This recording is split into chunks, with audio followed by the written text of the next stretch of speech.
one thing I forgot to tell you is, this is what I just discussed with you about the progress of the mass. It's back in 2008, when we were testing the ADH cytokines. We wrote these cytokines on the ORAT. So originally this test was for the hair growth. But the interesting part is, not only the hair begin to grow out on this ORAT, this ORAT also become more and more active. At that time, we do a very quick literature search to try to explain the phenomena. So what we got is a phenomenon called heterochronic parabiosis. So what happened is, you connect an old rat with a young rat and let them share the circulation.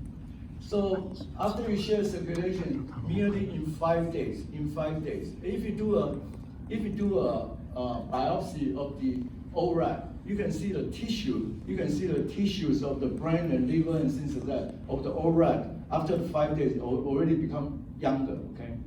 So I know everybody is very skeptical about this, but if I tell you the background about this, this experiment was performed by Dr. Alexis Carrel, okay, back in 1904 at University of Chicago. That's where I was trained.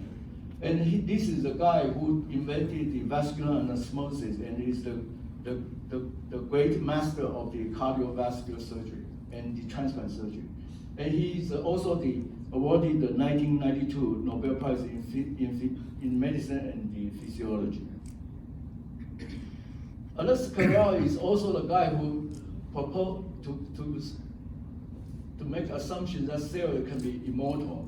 But because of this background, so we observed a phenomenon which is a systemic rejuvenation by a transdermal heterochronic parabiotic technique. The issue is this is probably more familiar to most of you, is Dr. Hayflick. He's the guy who tells people that the fibroblasts can divide only 50 times. And because Carrel's experiment was not perfectly executed, so it was being criticized. And another thing is that for some personal political reasons, and his work cannot be done clinically, so it was become obsolete. However, in 2005, because of the aging population, so his work was re-examined by a group of scientists in Stanford, in California, Stanford. So this is Dr. Randall and Dr. Camboy and sisters. And these people are beginning to take charge of the second generation of heterochronic parabiosis. So they redo the Carrel's experiment, and they see, you can see that in 5 days, you can see all this tissue, histologically, all the tissue become younger. But this is probably the only evidence I'm aware of in terms of in vivo rejuvenation of the live tissue. But at that time, because of 2012, the Nobel Prize was given to the stem cells. So everybody only focusing on the stem cells. And not so much people want to study other phenomena.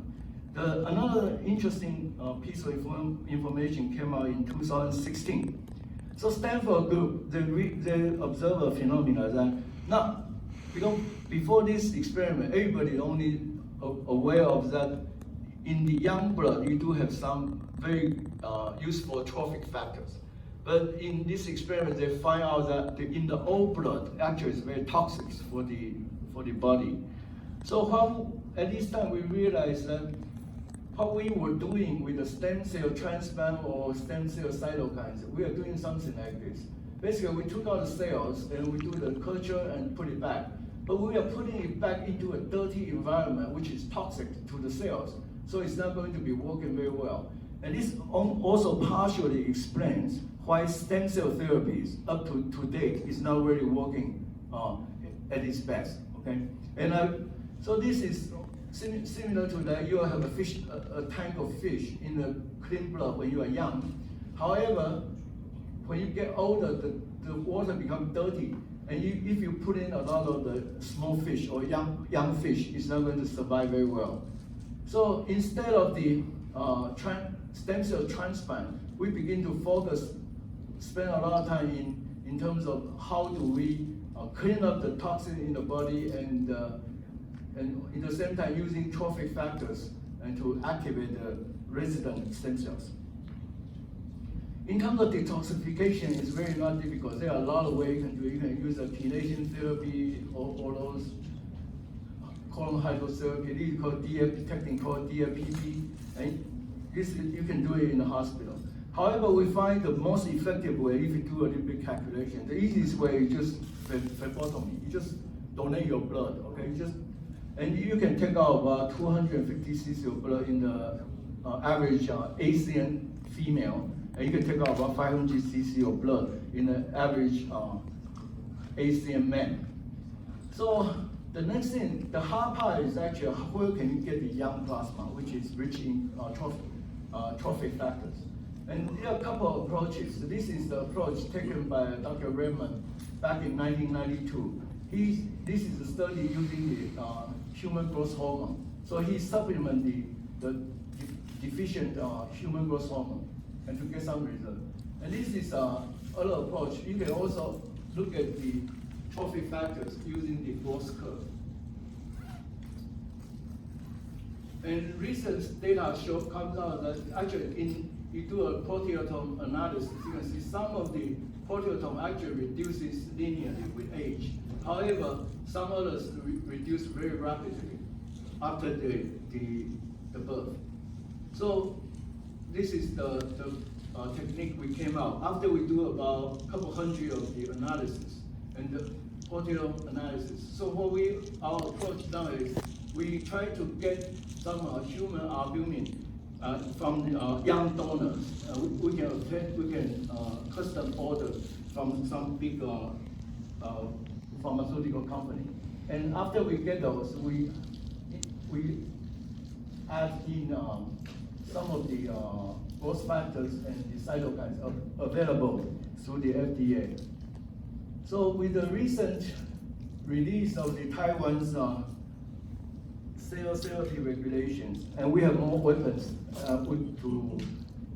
to synthesize this type of plasma. So level of evidence. This is the original level of evidence, which was done by a Japanese company. It shows the effect of the cytokines obtained from placenta tissue on the liver function. And these are the effect of the mesenchymal stem cell transplants done by Dr. Hale in Miami. The reason I put in the mesenchymal stem cell transplant into this category is because mesenchymal stem cells, based on the Dr. Edwin Kaplan, mesenchymal stem cell is really not a stem cell. Again, we can spend hours discuss about that if we have time. So these are the clinical data. Basically, if you're doing this type of therapy, you can get about 15% effect and reverse the physical function. And these are the effect of this type of therapy on the immune functions, which is hot topics during this coronavirus age. So another thing which is very interesting is about this disease, Alzheimer. So you are aware of this, and we also know there is no medicine for it. This experiment was done by a company called Grifols. So the concept is that you use the albumin, you inject it into the human body. The albumin acting like a sponge was sucking all these bad proteins, and after you do the phlebotomy, you can remove these toxic amyloid plaques, which cause amyloid plaques. These are the SOP. And the clinical result is that this is the control group. Without therapy, you can see the MMSE score of these Alzheimer patients reduce very quickly.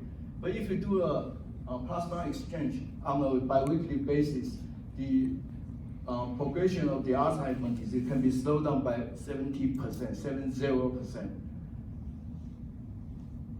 So, I'm sorry, this one is China. Basically what it says is that in 2030, the stem cell therapy is going to be very, very big. It's more than 5 trillion NT. But what we see is that we have yet to have a very standardized cell therapy program. So what we trying to do now is using the concept of the Toyota, and we're creating fully automated stem cell culture machine. And by doing this, we can get we already have the prototype done and displayed in the China International Expo back in August. So this is what we are doing now with the stem cell and the cytokine.